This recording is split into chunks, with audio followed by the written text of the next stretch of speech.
You don't feel the cold at first, that's the trick. Out here on the frozen sea, cold does not announce itself like pain. It arrives quietly, patiently, invisibly. It waits for heat to appear, and then it takes it. You are standing on the deck of a Viking ship. The sky is a pale iron color, heavy and unmoving. The sea beneath you is not black, not blue, but a dull, breathing gray, broken by slow plates of ice that scrape against the hull like fingernails. The wind does not howl, it whispers, a thin sound, almost polite, sliding through wool, leather, and skin. There is no fire burning on this ship. There cannot be, and yet the men are alive. This is the world of the Viking seafarer, a place where survival depends not on creating heat, but on removing it. Not on fighting the cold head-on, but on refusing to give it what it wants. To understand how Vikings survived frozen seas, you must forget everything modern life has taught you about warmth. Forget heaters, flames, insulation, engines. Out here, fire is not a solution. Fire is a liability. Fire eats oxygen, cracks wood, attracts wind, and turns a ship into a floating funeral pyre. So the Vikings did something stranger, subtler, and far more dangerous. They learned to survive by letting the cold exist and managing the flow of heat so carefully that the sea could never steal it all at once. At first, this world seems stable, ordered, even calm. The longship moves with quiet confidence, its hull narrow and flexible, rising and falling with the swell instead of resisting it. The crew does not rush. No one speaks loudly. Every movement is measured. These men have rules, not written laws, but lived knowledge, passed from father to son, ship to ship. You do not sweat on a Viking ship in winter. Sweat is death. You do not overexert. You do not strip layers. You do not chase warmth, because warmth makes you visible to the cold. The clothing is heavy but breathable. Wool that traps air but releases moisture. Layered linen beneath it to wick heat away slowly instead of all at once. Leather on the outside blocks when, not to seal heat in, but to slow its escape. Everything is designed around balance, not comfort. A modern person would freeze here, not because the Vikings were stronger, but because they understood something we forgot. Heat is a resource, and resources must be rationed. The ship itself follows the same logic. The deck is open, not enclosed. Snow is allowed to fall. Ice is allowed to form and then be broken away. Trapped heat would condense, soak the wood, and rot the vessel from within. So the Vikings let the ship breathe, even when that breath cuts like a blade. At night, there is no communal fire, no glowing center of warmth. Men sleep shoulder to shoulder, sharing body heat not in comfort, but in necessity. Cloaks are arranged with ritual precision. The wrong fold could mean frostbite by morning. Everything works. Everything seems under control. And this is where the illusion begins, because the system only works as long as nothing goes wrong.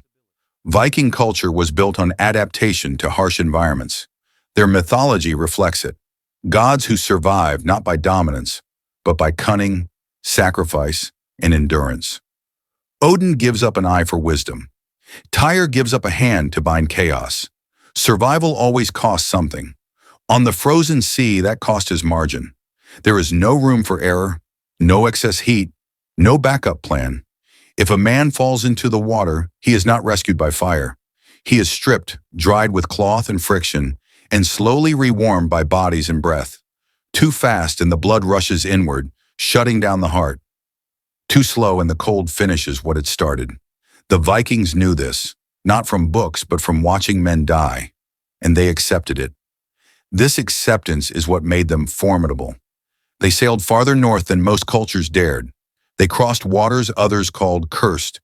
They raided, traded, explored, and settled in places where winter ruled half the year. But hidden inside this strength was a fragile truth. The entire system depended on discipline. Not bravery, not strength, discipline. One mistake, one man who panics, one crew that breaks routine, one leader who chooses speed over balance. And the cold does not punish loudly. It does not rage. It simply accelerates. The ship grows damp. The men sweat. The wind sharpens. And suddenly heat begins to disappear faster than it can be replaced. There are moments when even the Vikings felt it. The shift. a subtle wrongness in the air, a stiffness in fingers that lingers too long, a silence among the crew that stretches past comfort. They did not call it fear, they called it respect, because the sea did not care who they were. As Viking society expanded, their voyages grew longer, more ambitious, more dangerous. Ships carried not just warriors, but families, livestock, supplies meant to last months. The margin grew thinner, and here, the system began to strain. More people meant more moisture. More moisture meant more heat loss. More heat loss meant faster exhaustion. To compensate, crews worked harder. They rowed longer. They pushed through storms instead of waiting them out. They trusted their knowledge, because it had always worked before. This is how collapse often begins, not with failure, but with success repeated too many times.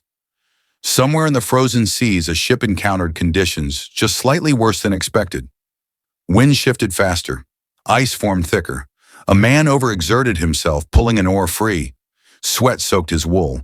No one noticed at first. By nightfall, his hands shook uncontrollably. By morning, he could not grip the rope. By midday, he was quiet, too quiet. They did what they knew. They huddled him between bodies. They shielded him from the wind. They waited. But the system had reached its limit. The cold had taken too much.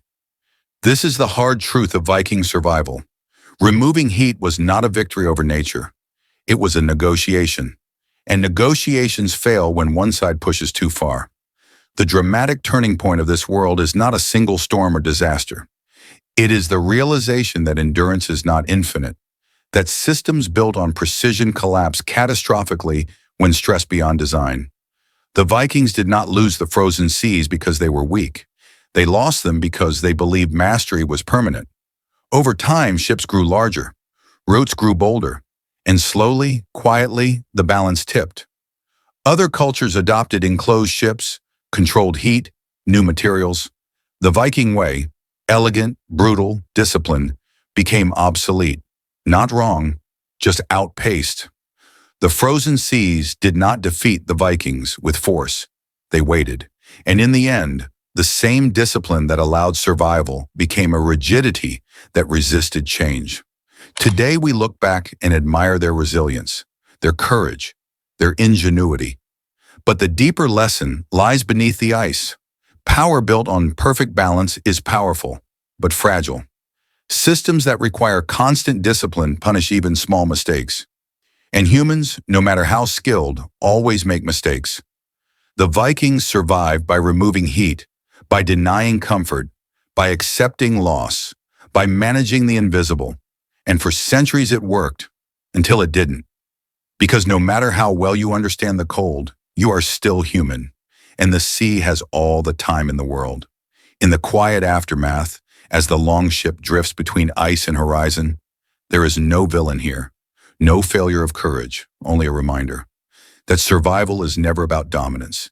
It is about balance, and balance is temporary. The frozen sea teaches us this still, not with violence, but with silence.